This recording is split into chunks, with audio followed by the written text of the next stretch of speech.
Hey YouTube, welcome back to my channel. You are watching Marcella Dorn, and it's time for some updates.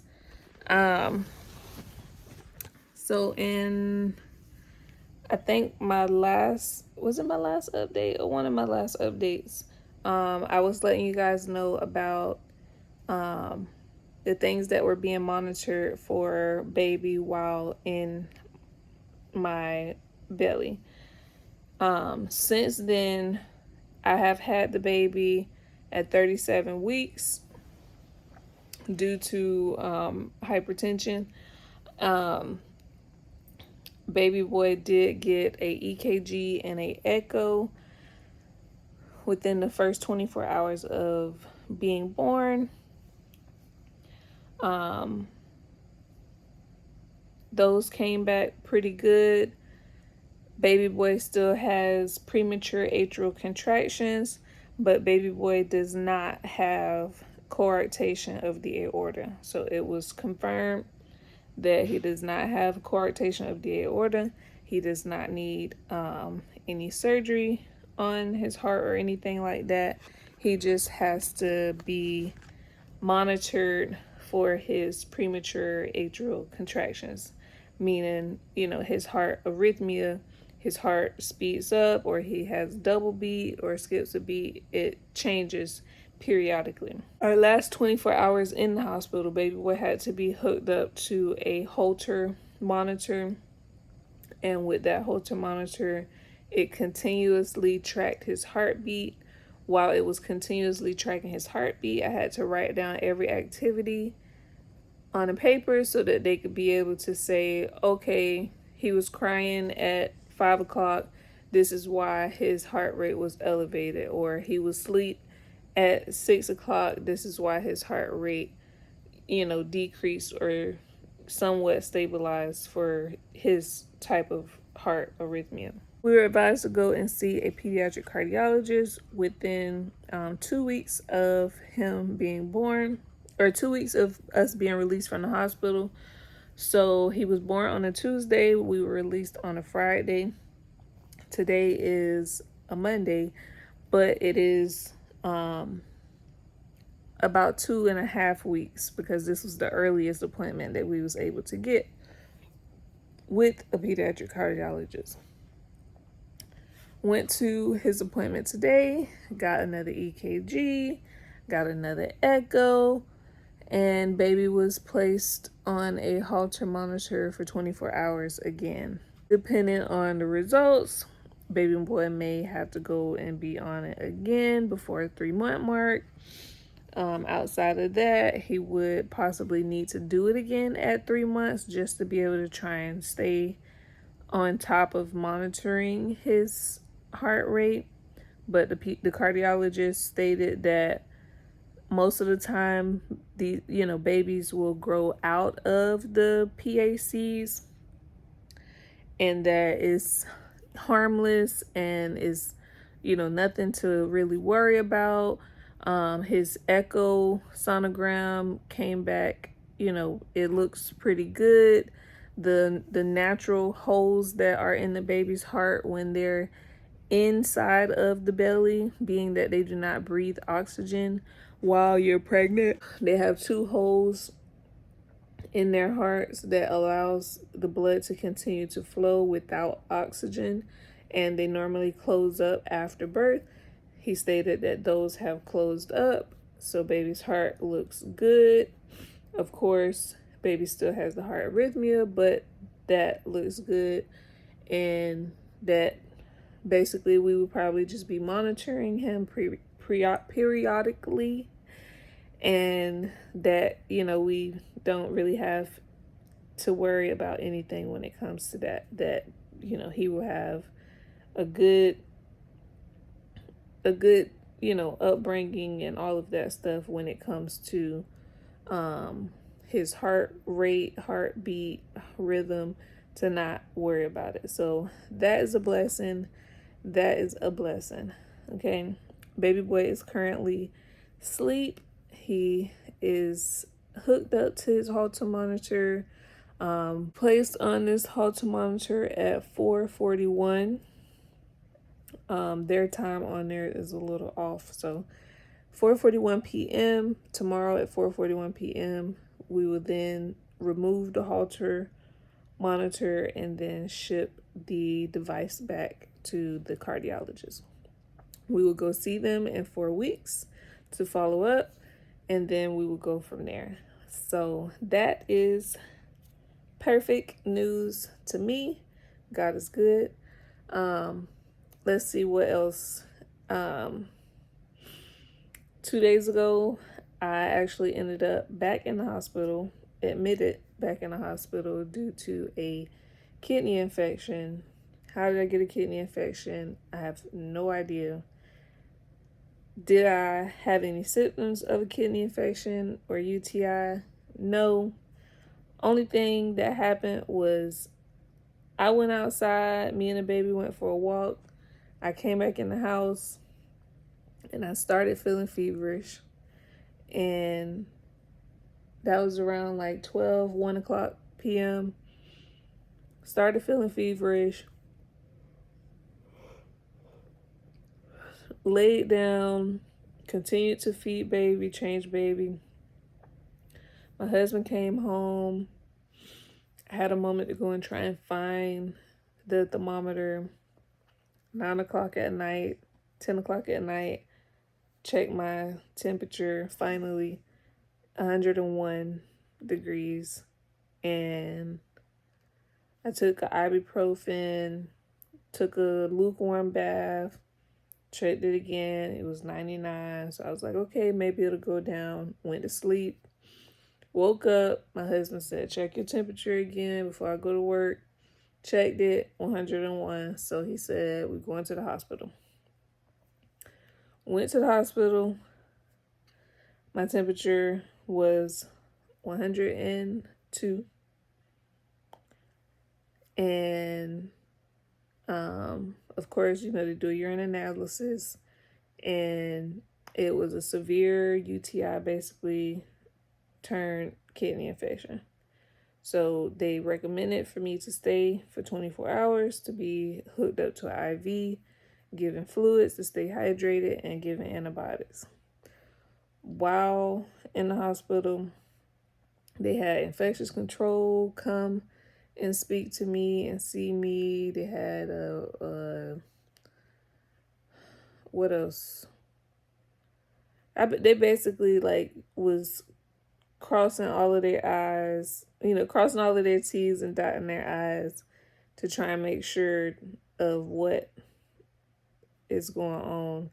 Had to get blood cultures taken, which I do need to call and find out what the results to that was. But they did send me home with antibiotics that I had to take for 10 days, twice a day. Big behind pills, but twice a day for 10 days. So I've been taking that. I'm on day 2. And I got home yesterday. No, I got home Saturday. Today's Monday.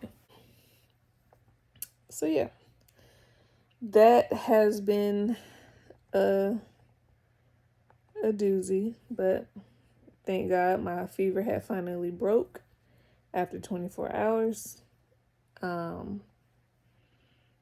And I was released and able to go home once they brought my medicine.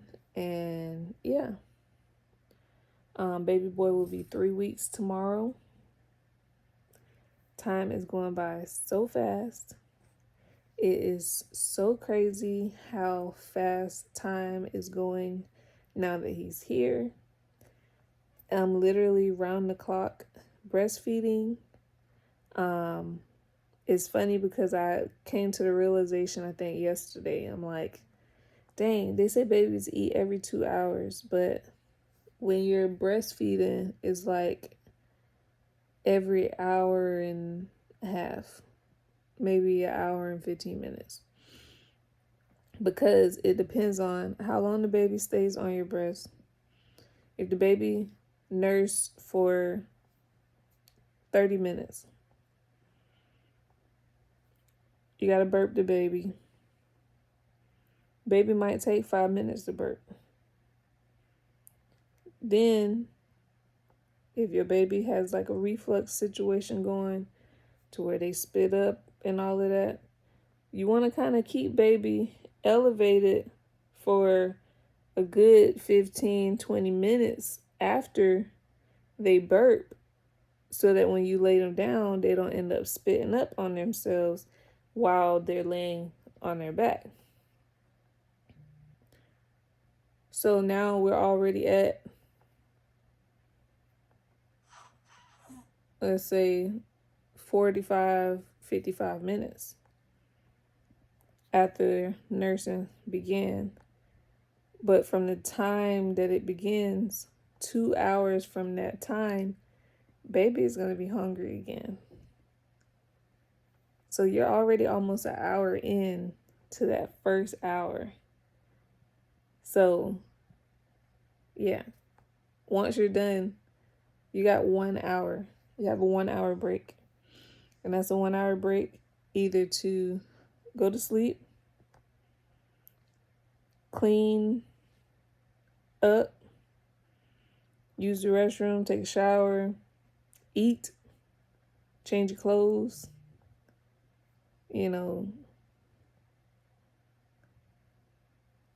It's amazing, though. I'm not complaining at all. It's just something that I realized. Mind you, it's been almost 11 years since I last had a newborn. But it's amazing, and it's definitely a blessing to be responsible for a little human who needs you, and they love you unconditionally. They don't know why they love you, but they know that they love you and that they need you. And it's amazing. My husband has been great. Of course, when it comes to nighttime, being that I'm breastfeeding, it's not really much that he can help out with doing. For one, I don't feel like pumping at night. And for two, I don't feel like getting up to thaw out any milk to put in a bottle at night for him to be able to.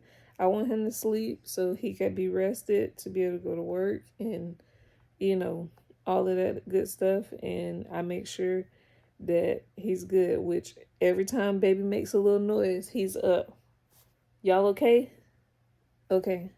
Then you go back to sleep. So I know that if it was something that I said, I need this, or can you hand me that, he's on it. It's been really great as well because he's been really affirming me and, letting me know like he's very happy and thankful that, thankful, basically to be the mother of his child, and that I'm a great mom and so attentive to the baby and, doing the whole mother thing. But it's a blessing. But yes, let me see, is there any other updates?